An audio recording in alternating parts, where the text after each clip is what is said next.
अभिवादन करतो आहे।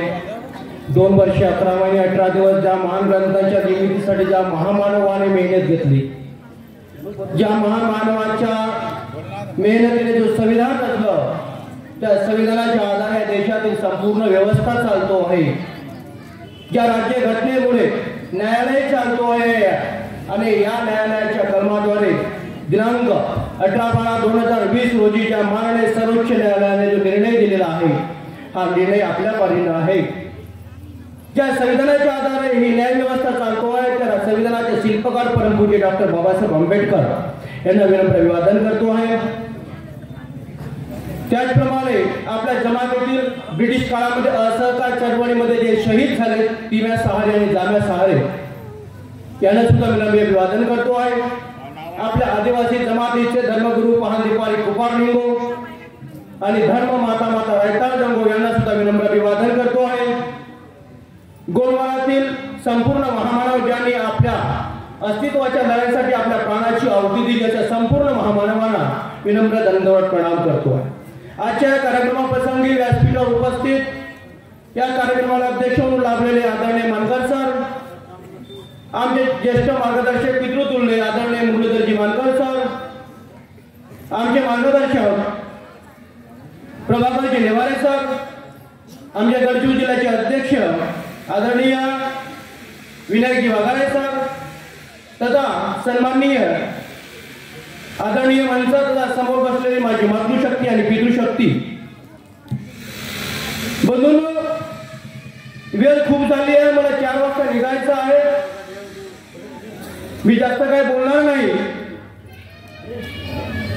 पण सांगू इच्छितो जो आपल्याला चांगलं फाउंडेशन ते बरोबर आहे।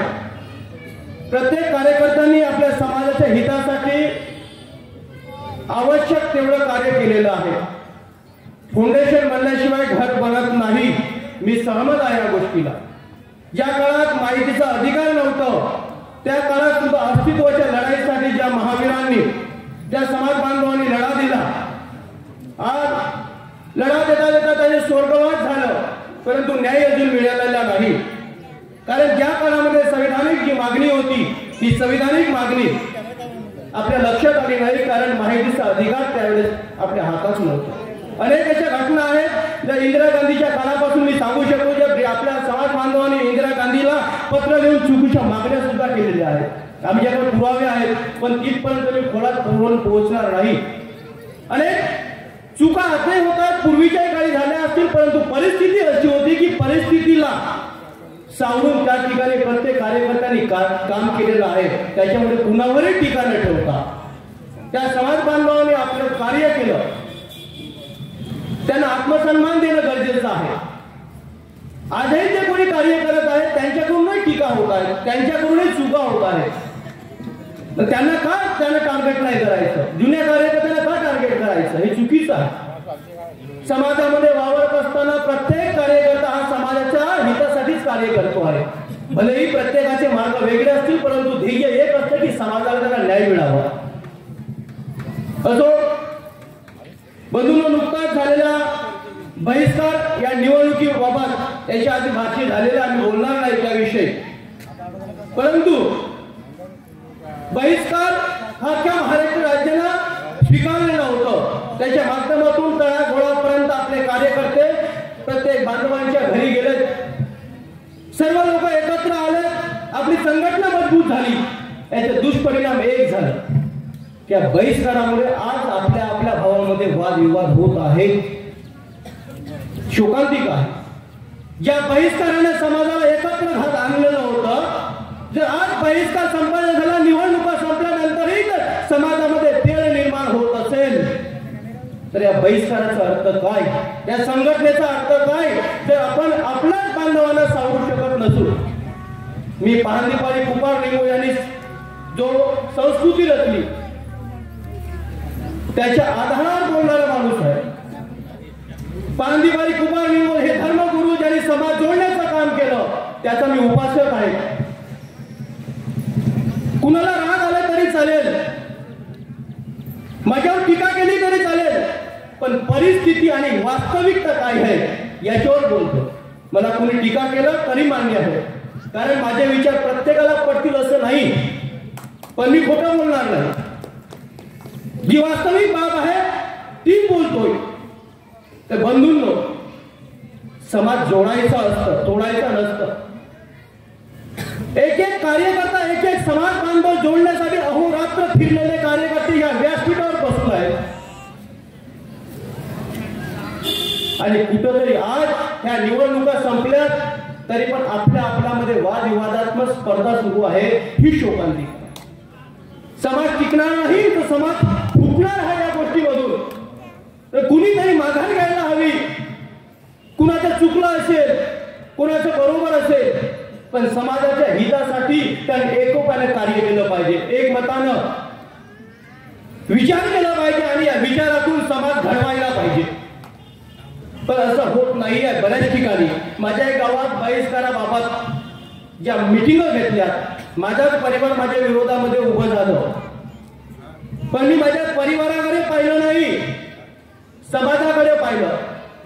अनेक पक्षाचे कार्यकर्ते आले, आम्ही तुम्हाला हे करून देऊ, ते करून देऊ, पण आम्हाला वोटिंग करा। मी म्हटलं नाही, माझा समाज मला प्यारा आहे। आज गरज पडली तर मी समाजाजवळ जाईन, नाही तर समाज माझ्या जवळ येईल। तुम्ही राष्ट्रीय पक्ष आमच्या जवळ येणार नाही, हे फक्त तुम्ही निवडणुकीपुरते आमच्याकडे या। समाजासोबत राहिलो मी आणि घरातल्या व्यक्तीच्या विरोधामध्ये गेलो आम्ही। ही समाज जोडण्याची पद्धत आहे। समाज हा विविध घटकांनी बनलेला आहे। प्रत्येकाचे आचार विचार वेगळे असतात, त्याचे मत मांडण्याची प्रक्रिया वेगळी असते। पण एकमेकांचं जोपर्यंत आपण ऐकून घेत नाही, त्याचं मत काय आहे, तेवढपर्यंत संघटना मजबूत होत नाही। बंधूंनो, कुठेतरी आपल्याला जुळायला पाहिजे। आम्ही विभक्त होतो आणि काही लोकांचं असं कार्य असतं की हा समाज कुठल्या तरी माध्यमातून फुटलं पाहिजे आणि याचा जो फायदा जो आहे इतर राजकीय माध्यमातून घेतला जातो। आम्हाला सगळ्या या गोष्टी माहीत आहे, पडतात, पण आम्ही कुठेतरी कमी पडतो। आत्मपरीक्षण करणे गरजेचं आहे।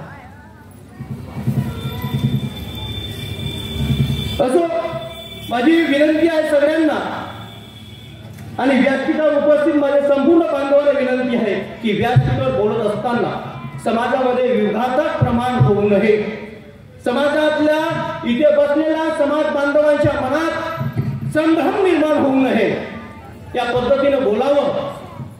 काही चर्चा असतील, एकमेकांच्या विरोधात आपण नाराज असू तर चर्चा करून बोलता येईल, किंवा या कार्यक्रमाच्या व्यतिरिक्त बसून जर राग असेल तर राग एक दुसरीवर काढता येईल। पण व्यासपीठावर बोललेले शब्द इतर समाजामध्ये कुठंतरी कठोर निर्णय घेण्यास भाग पाडतात, किंवा आपल्या समाजाची परिस्थिती काय आहे इतर समाजाला दाखवणं हे योग्य नाही असं मला वाटतं।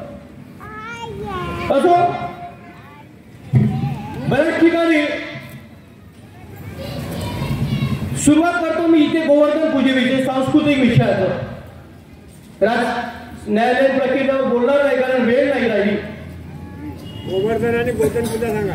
सर्वप्रथम अनेक कार्यकर्त्यांनी मला सांगितलं की या गावामध्ये गोवर्धन पर्वत, गायगोधन याच्याविषयी चर्चा व्हावी। बऱ्याच पेपरामध्ये आपण बघतो की आमच्या गायगोधन पूजेशी गोवर्धन पूजेला कनेक्टेड करतात आणि पेपरवर देतात की या समाजाने गायगोधन पूजा केली, गोवर्धन पूजा केली। ही चुकीचं आहे। तुम्हाला वास्तविक इतिहास माहित व्हायचं असेल, करायचं असेल, 11 खंडाचं महाशिव पुराण वाचा, महाभागवत गीता पुराण वाचा आणि ब्रिटिश कालीन जे गोंडवाना लँडचे पुरावे आहेत, ते आपल्या सांस्कृतिक धर्मगुरू पांडिपारी कुमार लिंगोचे जे पुरावे आहेत ते वाचा। तुम्हाला दिसून येईल द्वापर युग कधी होतं, त्रेता युग कधी होतं, सतीयुग कधी होतं।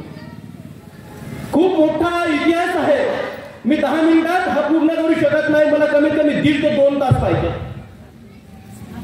पण चुकीचं ही पद्धत होते की आमच्या गायगोधन पूजेला कुणीतरी गोवर्धन पूजेचं नाव देतो आहे आणि आमच्या संस्कृतीचा ऱ्हास होतो आहे, ही शोकांतिका आहे।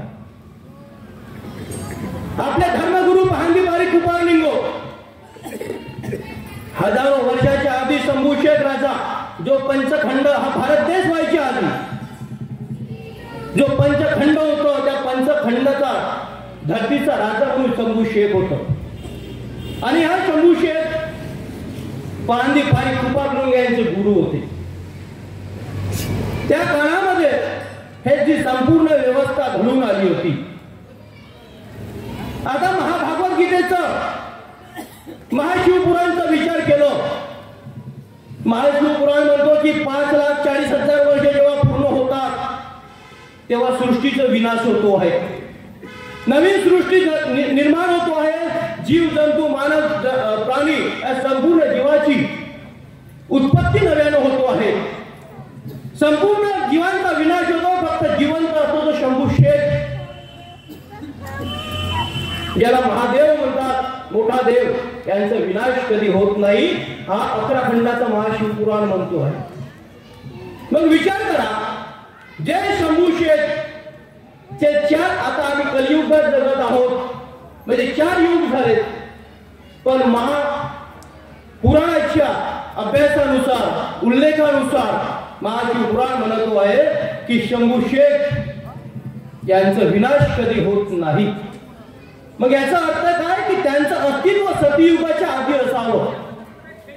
सतयुगानंतर त्रेतायुग, त्रेतायुगानंतर द्वापरयुग आणि द्वापरयुगानंतर आलं कलियुग. मग आमची जी मूळ संस्कृती, आमचे जे धर्मगुरु आहेत, हे शंभू शेखाचे प्रथम शिष्य. मग आमचं अस्तित्व कुठं असावं? जेव्हा युग तयार व्हायच्या आधी जर शंभू शेखांचा जन्म झालेला असेल आणि त्या काळात आमचे धर्मगुरु पहांदीपारी कृपाळू यांचे शिष्य जे असतील तर आमची उत्पत्ती कुठे असेल? ना द्वापरयुग, ना त्रेतायुग आणि सतयुग, त्याच्याही आधी आमची उत्पत्ती असेल. मग गोवर्धन पूजेचं आमचं रिलेशन कधीच, द्वापरयुग कधीच आणि शंभू शेखांचा काळ कधीच, हे मी म्हणत नाही. हे महाभागवत गीता पुराण म्हणतो, महाशिवपुराण म्हणतो 11 खंडाचं. आणि मी वायफळ बोलत नाही, पुराणानिशी बोलतो आणि 5 मिनिटात ते सिद्ध करून दाखवतो. एवढं मी माझ्या माइंडमध्ये भरून ठेवतो. गोवर्धन पर्वत, गोवर्धन पूजा ही वेगळी असतं. ज्या वेळेस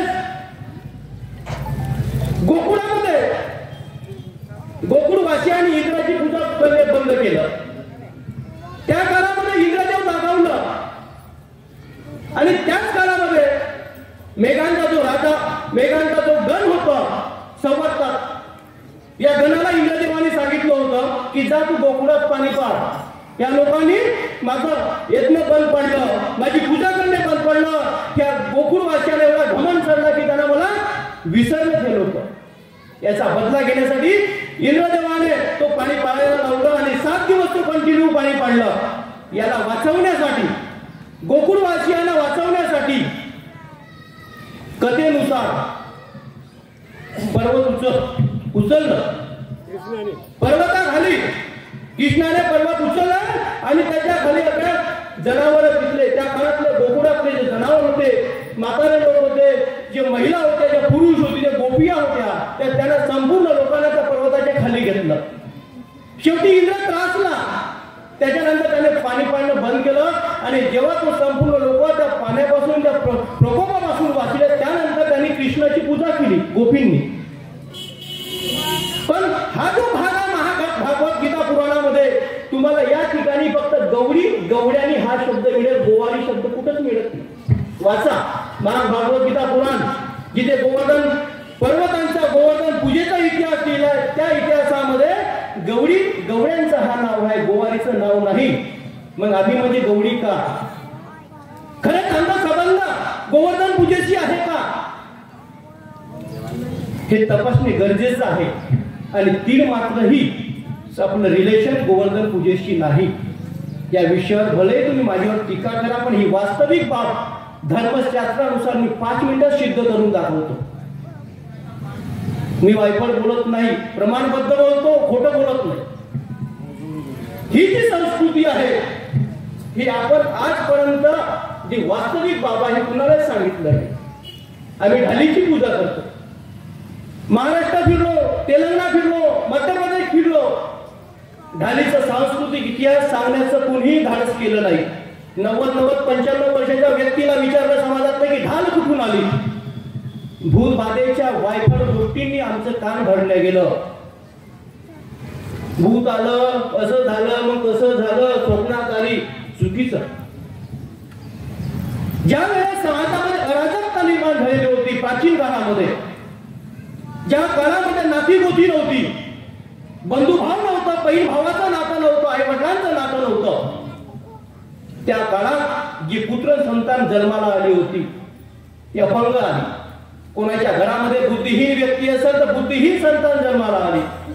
परिस्थिती बिकट होत असताना धर्मगुरू पाहंदीपारी कुमार लिंगवांना प्रश्न पडलेला होता की वारंवार माझा समाज याच पद्धतीने जर समोर गेला तर एके दिवशी माझा मूळ निवासी समाज नष्ट होईल. त्यानंतर त्यांना भेट झाली शंभूशेठ. तुम्ही महाशिवपुराणाचं पहिलाच पेज वाचलं तर आदि शंभू शेठ हे उल्लेख दिसेल. त्यांच्या मार्गदर्शनाखाली सर्वप्रथम 7 वर्षे एका काटसावरीच्या झाडाखाली पाहंदीपारी कुमार लिंगवांनी तपस्या केली होती. त्यांना ज्ञान प्राप्त झाल्यानंतर ज्या शंभू शेठाने माता काली कंकालीच्या 33 मुलांना गोंदिया जिल्ह्यातील कचारगडच्या एका गुफेमध्ये बंद केले होते, तर शंभू शेठाच्या मार्गदर्शनातून त्या 33 मुलांना कुमार लिंगवांनी मुक्त केलं. ज्या काटसावरीच्या झाडाखाली 7 वर्ष कुमार लिंगवांनी तपस्या केली, त्याच काटसावरीच्या झाडाखाली काली कंकाली मातेच्या मुलांवरून देवे पद्धती निर्माण केली. तुम्ही काटसावरीच्या झाडाला बघा ना, आजही तर कुठल्या फांदीला 1 पान, कुठल्या फांदीला 2 पान, असे 9 ते 12 पानापर्यंत तुम्हाला फांदी दिसेल. आवर्जून बघा काटसावरीच्या झाडाला ही रचना आहे की नाही. आणि ज्या झाडाच्या खाली त्यांनी तपस्या केली त्या झाडाची रचना पाहिली पानांची, आणि त्यांनी विचार केला की हीच जी सगळे पानं आहेत हे जरी वेगवेगळ्या फांदीचे जरी असले परंतु एकाच झाडाचे पानं आहेत. त्याच पद्धतीने माझा समाज जरी वेगवेगळ्या पद्धतीने विखुरला असेल पण हा मूळ निवासी समाज हा एकच आहे. प्राकृतिक नियमाच्या आधारानुसार सूर्यमंडल आणि झाडाच्या पानांच्या रचनेवरून त्याने देवे पद्धती निर्माण केली.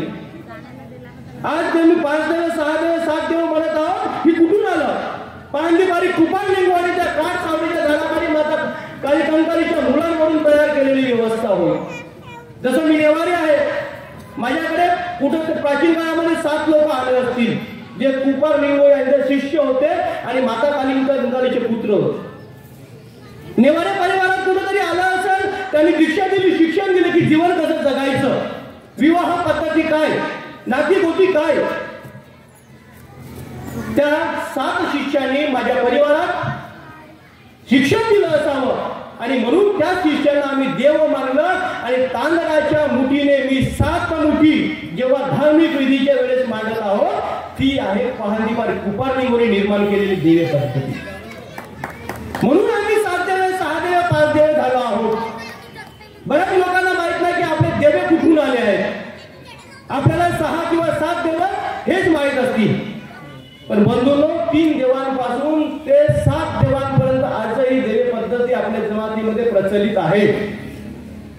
तेलंगणामध्ये जाऊ तर तुम्हाला 3 देवे दिसतील. आमच्या इकडे कोसरे जे आहे ते 5 देवे आहेत.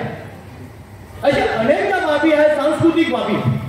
तर त्यांनी कुमार लिंगोने तयार केला आणि ही गोत्र व्यवस्था देवे पद्धती निर्माण करण्यामध्ये माता रायतार गंगो यांनी कुमार लिंगोची मदत केली. आणि त्या देवे पद्धती निर्माण झाल्यानंतर जे विवाह संपन्न झाले, हे समाजाला त्यांनी जे शिक्षण दिलं, सत्य धर्माचे शिक्षण दिलं, त्याच्यानंतर जे समाजामध्ये व्यवहार चांगल्या पद्धतीने झालं, जे विवाह संपन्न झाले विषम गोत्रामध्ये, तर त्यावेळेस चांगलं पुत्र संतान जन्माला आली. तो अख्खा समुदाय आनंदाने वावरू लागलं. आणि त्यानंतर त्यांना प्रश्न पडला की जर या 2 मानवामुळे आमची जमात आमच्यामध्ये एवढं आत्मसन्मान वाढलं, आनंद उत्सव निर्माण झालं, तर यांची ही देणगी आहे.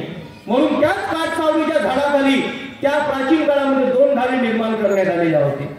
आचार्य मोतीराम दादा कंगाली यांनी हडप्पा सिंधू सभ्यतेचा अभ्यास केला आणि जे पुस्तक लिहिलं त्याच्यामध्ये तुम्हाला उल्लेख मिळेल. एक 2 व्यक्तीच्या ढालीचा इतिहास लिहू शकतोय, त्या व्यक्तीनं आमचा इतिहास लिहून ठेवलेला आहे. त्या दादा कंगालीला शिवा जोहार करतोय. पांदीपाडी कुपारलिंगो याने ज्या काळामध्ये सगळ्या समुदायाची रचना केलेली होती त्या सगळ्या समुदायामध्ये गोवारी याला कोपाल म्हणत होते. कोपाल आज गोंडी लोकांना विचारले कोपाल कोण गोवारी म्हणते. ते 47 गण व्यवस्था निर्माण केलेली होती. तर आपल्याला कोपागणानं ओळखल्या गेलेलं होतं. त्या कोपागणामधून जे निर्मिती झाली आमची जे कोपाल यांनी गाई राखण्याचं काम केलं. प्राचीन काळामध्ये त्याच कुपारलिंगोने एक गोठूल व्यवस्था निर्माण केलेली होती. त्या गोठूल व्यवस्थेमध्ये 9 सदस्यीय कमिटी स्थापन केलेली होती आणि त्या 9 सदस्यीय कमिटीमध्ये 3रा आणि 8वा सदस्य हा गोवारी होता. विचार करा तुमचं अस्तित्व कुठं आहे. गोठूल व्यवस्था कधीची होती. आपण रामायण पाहिलं, महाभारत टीव्हीवर पाहिलं, कधी गोठूल दिसला का आम्हाला? नाही दिसलं गोठूल. मग गोठूलची व्यवस्था कधी असेल? त्या दोन्ही युगाच्या आधीची असेल. पण आपलं रिलेशन कुठं आहे? आपला संबंध खरंच गोवर्धन पूजेशी येऊ शकते का? तर त्या गोठूल व्यवस्थेमध्ये जे 9 सदस्यीय कमिटी होती 3रा सदस्य काय करायचा, जेव्हा गोठूलचे विद्यार्थी झोपायचे आराम करायचे त्या गोठूलची रखवाली करण्याचं काम हा गोवारी करायचा, कोपाल करायचा.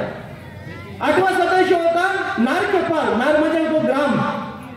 अख्ख्या गावातील लोक जेव्हा झोपायचं आराम करायचं थकून आल्यानंतर तेव्हा या गावाची रखवाली करण्याचं काम गोवारी करायचं. म्हणजे मूळ अस्तित्व आपलं कुठं आहे लक्षात घ्या. अनेक असे ऐतिहासिक बाबी आहेत जे आम्हाला पूर्व इतिहास आम्हालाही माहीत नाही.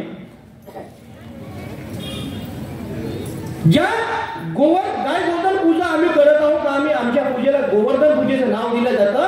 बंधूंनो ते खिल्ला मुटवा देवाची पूजा आहे.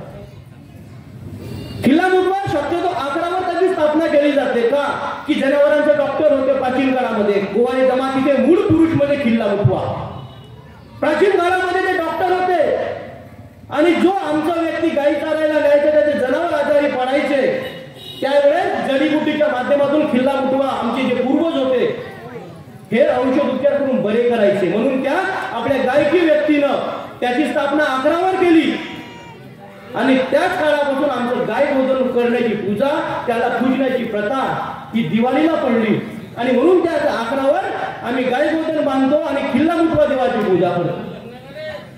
आम्ही घोणड टाकतो त्याच्यावरती, गाई चालवतो आणि तो घोणड आम्ही आपल्या गोट्यामध्ये नेऊन ठेवतो. त्याचं कारण काय असावं की त्या खिल्ला मुटवा या देवाचा आशीर्वाद आमच्या घरातील गोट्यातील गायींना जनावरांना मिळावं म्हणून तो घोणड जो आहे आम्ही आपल्या गोट्यामध्ये ठेवून ठेवतो. लहान मुलांना गोदनावर झोपवलं जातं, टीका लावलं जातं. त्याचं कारण ते आहे की यांचा जो आशीर्वाद आहे त्या खिल्ला मुटवा देवाचा आशीर्वाद आहे की रोगराईपासून त्यांना वाचवावं म्हणून त्या खिल्ला मुटवा देवाचा आशीर्वाद म्हणून लहान मुलांना त्याच्या कपाळी टीका लावला जातो.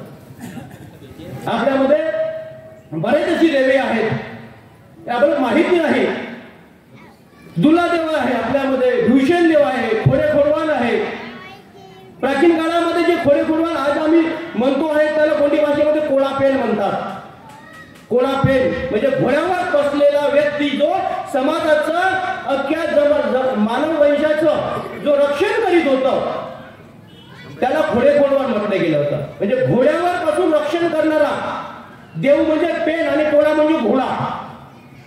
तर प्राचीन काळामध्ये आपल्या लोकांनी याची स्थापना जंगलामध्ये केलेली होती आणि लाल दुपट्ट्याने त्याला बांधलेलं होतं. घोड्यासारखी ताकद प्रत्येक व्यक्तीला यावं म्हणून आपल्या पूर्वजांनी आपल्या मांडीवर किंवा भुजांवरती घोड्याचं चिन्ह हे गोंधनाच्या माध्यमातून उतरवलं होतं. हे घोडे खोडवान भीषण देव. तुम्ही पारशिवनीला गेला तर तुम्ही भीषण देवाला तिथे मूर्ती स्थापित आहे त्यांची भीषण देवाची. आपण भीषण देवाच्या नावानं मूठ पूजा करतो. भीषण देवाचं स्थळ हे गावाच्या बाहेर शिवेवर असतं. आता का शिवेवर असतं? प्रत्येक देवाचं आमचे कारण आहे. कारण आमचे देव 4 हाताचे नाही 2 हाताचे आमचे पूर्वज आहेत. ज्या भीषण देवाला प्रकृतीविषयक नॉलेज होतं, ज्ञान होतं. ऊन वारा पाऊस वादळ कशा पद्धतीनं येईल आणि त्या पद्धतीच्या परिस्थितीतून समाजाला कसं वाचवावं याचं ज्ञान, प्रकृतीचं ज्ञान, भूतबाधेचं ज्ञान आमच्या भीमालपेन भीषण देवाला होतं. म्हणून त्यांची स्थापना आम्ही शिवेवर केली होती. ठाकूरदेव हे भीषण देव खिल्ला मुटवाचे भाऊ आहेत. ठाकूरदेव आहेत हे ठाकूरदेव सुद्धा यांचे भाऊ आहेत.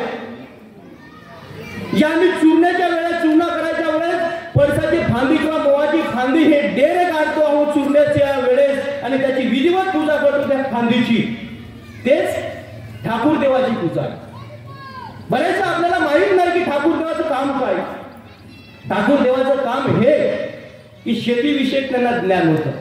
फसल कशी करायची, फसलीला रोगराई लागलं तर त्याला कशा पद्धतीने वाचवायचं, कुठल्या रोगावर कशा पद्धतीचा उपचार करायचा, हा ज्ञान शेतीविषयक ज्ञान ठाकूर देवाला होतं. आणि म्हणून काही ठाकूर देवाला आम्ही रोवण्याच्या आधी किंवा चुराईच्या आधी जे काही विधिवत पूजा करत आहोत ही ठाकूर देवाची पूजा आहे. पण आम्ही आमची संस्कृती वेगळ्याच पद्धतीने वळवून दुसऱ्याच देवाची पूजा करायला लागलो. सगळ्यांना स्वातंत्र्य आहे, कुणी कुठलीही पूजा करून मी काही म्हणणार नाही, परंतु मी कुठल्या धर्माविषयी बोलणार नाही. पण माझी जी संस्कृती, आपली जे मूळ संस्कृती आहे त्याला वाचवण्याचा प्रयत्न आपण केलं पाहिजे. आपण मूळ पूजा का करत आहोत हे आपल्या परिवारातील सगळ्यांना सांगितलं पाहिजे. वास्तविक परिस्थिती ही आहे की आपण मूळ संस्कृतीपासून विभक्त होत चाललेलो आहोत. आपण ज्या साखरा देवाच्या नावाने मूळ पूजा करतो, साखरा देव कुणी गोंडी जमातीतील कोणी जर भूमिका असेल, पुजारी असेल, त्याला विचार साखरा देव कोण आहे. साखरा देव म्हणजे कुपारलिंगोचं नाव आहे, जे प्राचीन काळापासून ज्या साखरा माईच्या नावाने तुम्ही मूळ पूजा करत आहात ते दुसरं कोणी नसून कुपारलिंगो आणि माता रायकड गंगोच्या नावाने कुठल्याही भूमिकाला विचारा तुम्ही. म्हणजे आपलं जे अस्तित्व पहा, आम्ही इनडायरेक्टली आमच्या धर्मगुरूंना पूजत आहोत, पण हे माहित नाही आपल्याला. नारायण देवाच्या नावानं आम्ही पूजा करतो. वास्तविक कोण आहेत नारायण देव? नारायण देव हे जे शंभू शेख होते, ज्या वेळेस कुपारलिंगोचाही जन्म नव्हता त्यावेळेस नारायण देवाचा जन्म झालेला होता. आणि जे माता कानिकंकालीची जे मुलं होते, जे कचारगडच्या गुफेमध्ये बंदिस्त केलं होतं, तर बडादेव ज्याला म्हणतो आपण, शंभू शेख महादेव यांचं प्रथम शिष्य, त्यांचे दूत हे म्हणजे नारायण देव. त्या नारायण देवाच्या नावानं आम्ही जे मूळ पूजा करीत आहोत. म्हणजे आमचं अस्तित्व बघा कुठे आहे. अनेक असे देव आहेत. सांस्कृतिक विषय जरा मोठा आहे. असो, पुनश्च एकदा सांगू इच्छितो, काल निमगाव कार्यक्रम झालं, काही व्यक्तीने भाषण केलं की आपण सुप्रीम कोर्टात हरलो. बंधूला आपण हरलेलो नाही. 2020 ला जो निकाल लागला, 2022 पर्यंत आपला समाज अख्खा झोपला असताना की आपण हरलो. समाजातील 4 ते 5 अभ्यासक यांनी सुप्रीम कोर्टाला नेणं सोडून काढलेला होता. माननीय सर्वोच्च न्यायालयाने 18 डिसेंबर 2020 रोजी दिलेला निर्णय हा भारतीय राज्यघटना कलम 342, भारतीय राज्यघटना कलम 366 यांचा आधार घेत संविधानिक आणि वैज्ञानिक तरतुदीनुसार जो दिलेला निर्णय आहे हा आपल्या बाजूला आहे. ज्या मागासवर्गीय आयोगाची स्थापना 1953 ला झाली, ज्या मागासवर्गीय आयोगाला संविधानिक दर्जा आहे, भारतीय राज्यघटना कलम 340च्या अनुषंगाने त्या मागासवर्ग आयोगाची स्थापना करण्यात आली. ज्या जमाती सुटलेल्या होत्या आदिवासी आणि आदिवासी त्याचा अभ्यास करण्यासाठी त्या आयोगाची स्थापना केली. आणि 1955 ला माननीय राष्ट्रपती महोदयाकडे काल आयोगाने जो अहवाल सादर केलेला होता, ज्या गोंड जमातीची उपजमात जी गोवारी आहे त्या गोवारी जमातीची शिफारस माननीय राष्ट्रपती महोदयाकडे अहवालाद्वारे सोपवलं होतं कालेकर आयोगाने. 1956 ला परिणामी ती नोंद झाली, ही गोंड गोवारी म्हणून झालेली आहे. सुप्रीम कोर्टानं मान्य केलं. परंतु सर्वोच्च न्यायालय काय म्हणतो की जो बॅकवर्ड क्लास कमिशनने जो अहवाल सादर केलेला आहे की गोंड जमातीची उपजमात गोवारी, परंतु ही जी नोंद आहे ही जरी गोंड गोवारी जरी झाली असेल मात्र त्या अहवालाकडे दुर्लक्षित करता येणार नाही. याचा अर्थ काय? याचा अर्थ काय की गोवारीचीच एंट्री ही गोंड गोवारी झालेली आहे. परंतु काय झालं, त्यावेळेस भारतीय संसदेने कलम 342 नुसार ही नोंद एक्सेप्ट केली. आमच्याकडे पत्र आहेत. त्या काळामध्ये राज्य शासनानं आमच्या संघटनेला पत्र पाठवले होतं. पत्र पाठवलेलं होतं अभिमत मागायसाठी की कालेलकर साहेबांनी जो रिपोर्ट सबमिट केलेला आहे, गोल जमातीची उपजमात जे ट्रायबल कॅरेक्टर पूर्ण करतो आहे, त्यांची जी शिफारस केली होती, याविषयी राज्य सरकारने, तत्कालीन राज्य सरकार, मध्यप्रदेश राज्य सरकारने आपल्या संघटनेला पत्र व्यवहार केलेलं होतं आणि त्यांना अभिमत मागितलं होतं की असं असं अहवालात तुमचं काय मत आहे. त्यावेळेस आपल्या लोकांनी सगळ्यात मोठी एक चुकी केली होती की हम ट्राइब नाही है. आहेत आमच्याकडे पुरावे आहेत, मी वायफट बोलत नाही. इंदिरा गांधीच्या काळापासून पुरावे आहेत, एक एक पत्र आहे आमच्याकडे. त्यावेळेस मला वाटते अन्याय निवारण समिती काहीतरी नागपूरला होती, तिरोडाला एक संघटना होती, तिथून पत्र व्यवहार केलेले आहेत. आम्ही दोष देतो सरकारवर, पण आम्ही काही चूक केल्या भविष्यातल्या पिढ्या बर्बाद होण्यासाठी आम्ही काहीच कुणाला सांगत नाही. कुठपर्यंत दोष द्यायचा सरकारला, का करत नाही? अरे माननीय सर्वोच्च न्यायालयाने जो आपल्या संविधानिक दर्जा दिलेला आहे गोरगोवारी, पहिला वेळा आम्ही गडचिरोली जिल्ह्यामधून सुरू केला होतो 2022ला की हा निर्णय आमच्याकडे कसा आहे. आदिवासी गोवारी समाज संघटन महाराष्ट्र शाखा गडचिरोली या लेटर पॅडवर निवेदन दिलं की आज सुप्रीम कोर्टाचा निर्णय आमच्या बाजूला आहे. पॅरा नंबर 83 वर ज्यांनी जे संस्कृतीचं वर्णन केलेलं आहे, संस्कृती आपली आहे आणि म्हणून ह्या संस्कृतीनुसार आम्हाला कास्ट सर्टिफिकेट व इतर सवलती देण्यात यावं. मात्र गोवारी समाज संघटनेने नाव घेतल्याबरोबर आमचं निवेदन कचेऱ्यामध्ये फेकलं.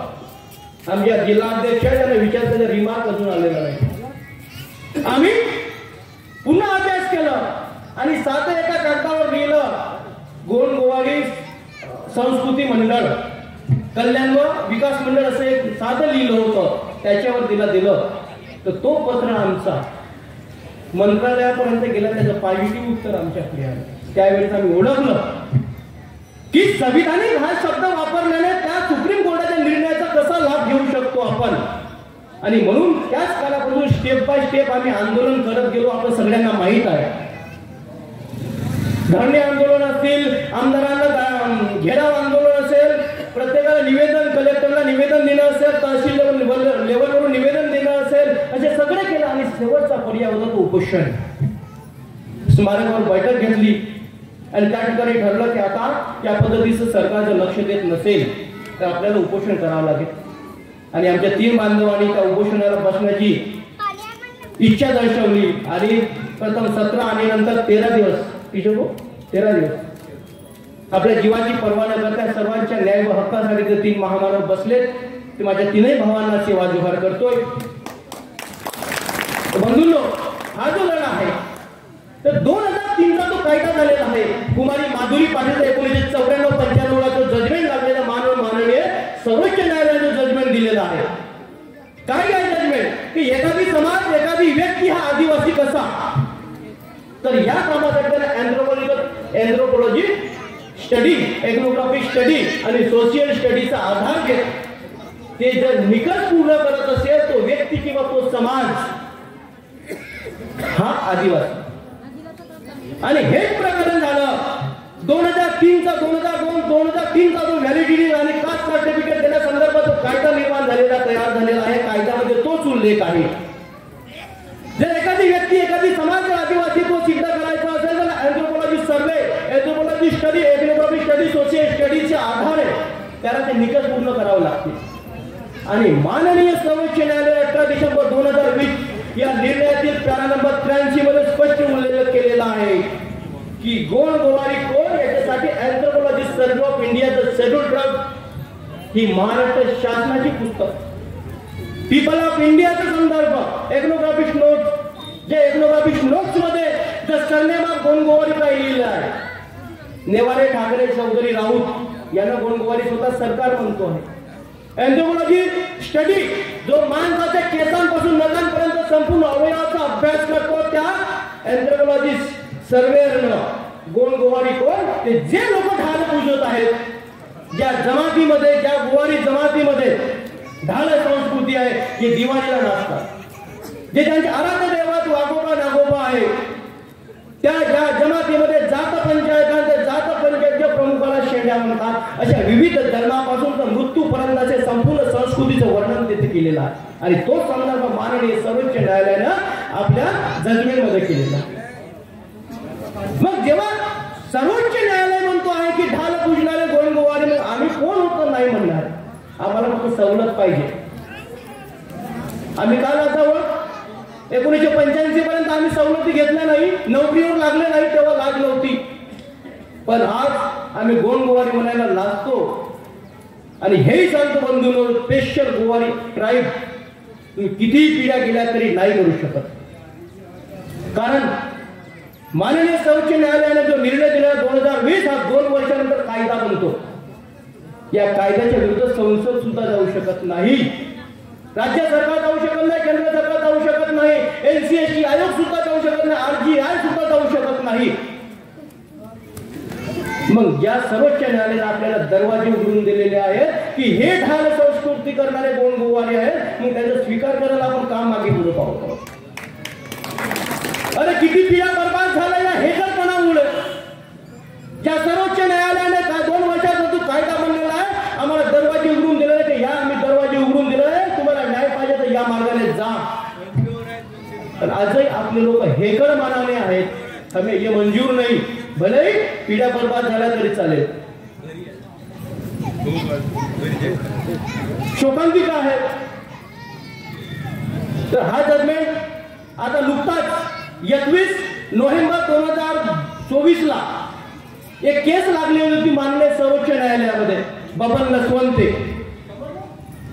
1985 या GR ला चॅलेंज करण्यासाठी आम्ही हस्तक्षेप याचिका केलेली आहे, दाखल केलेली आहे.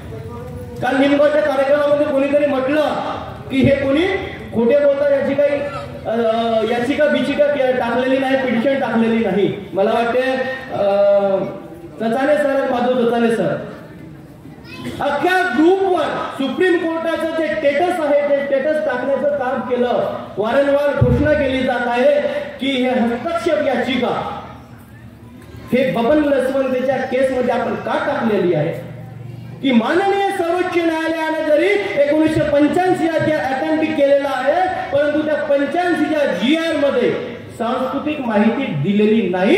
जे सर्वोच्च न्यायालयाने गोंडगोवारी जमातीबाबतची, ढालीबाबतची, नागोबाबतची संस्कृती दिली आहे, ही संस्कृती 1985 या GR मध्ये इन्क्लूड करावं. आणि जे मडावी नेताम जे आडनाव दिलेलं आहे ते कायद्याला धरून नाही, तर महाराष्ट्र शासनाच्या 2003च्या कायद्याप्रमाणे जो एथनोग्राफिक स्टडी आहे त्या स्टडी मध्ये काय दिलंय, आमचे आडनाव सरनेम गोंडगोवारीचे राऊत नेवारे ठाकरे हे जे आडनाव आहे ते कायद्यानुरूप 85 या GR मध्ये इन्क्लूड करावं.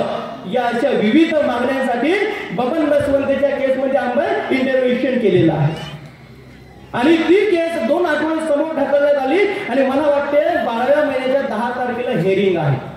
यासाठी आपण दिल्लीचे वकील केले आहेत, नाफाडे साहेब आणि एक संघी साहेब, 2. या विविध घडामोडीचा रुपये चामराजे यांनी सांगितलं त्या ठिकाणी. माधव चचाने साहेब आमच्या बरोबर शेवटपर्यंत होते, मात्र आम्हाला जाऊ दिलेलं कुठेतरी लोकांना भडकवण्याचं कार्य केलं.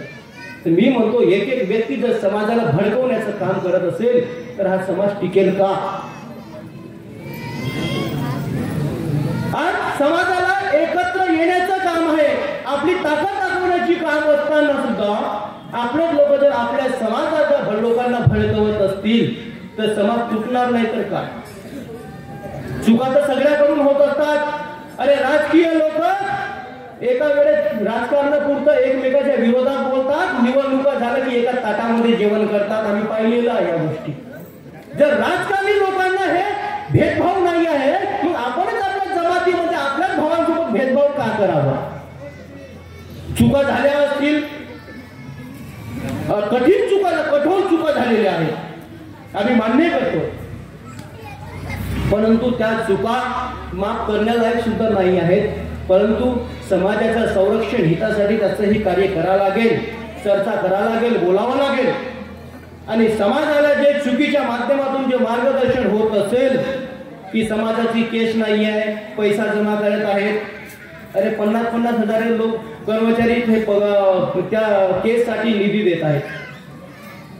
इच्छा असेल तर मागणी आहे किंवा मागणी नाही, जर गरज पडली असती तर कुठल्याही राजकीय पक्षाकडून मदत घेतली असती या निवडणुकीमध्ये, पण आम्ही मदत नाही घेतली की हीच जी लढाई आहे स्वाभिमानानं लढायची आहे.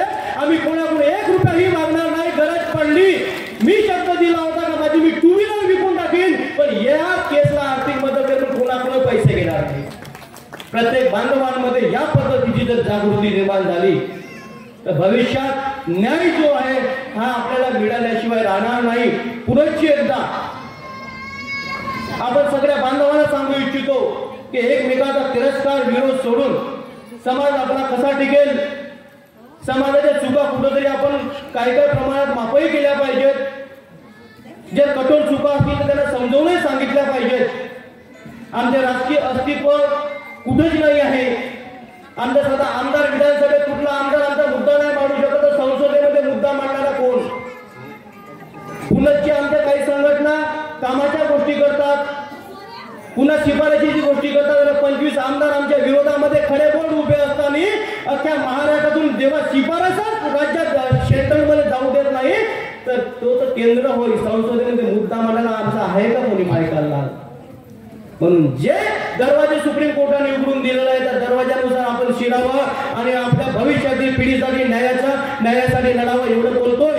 आयोजकांनी जो मला बोलण्याची संधी दिली, सगळ्या भावांनी माझ्या मातृशक्तीने पितृशक्तीने जो ऐकलं, आयोजकांनी सन्मान दिला, बोलवलं, त्याबद्दल सगळ्यांचा आभार व्यक्त करतो. इथेच थांबतो. जय सेवा, जय घोडे बलवान, जय घोडवान.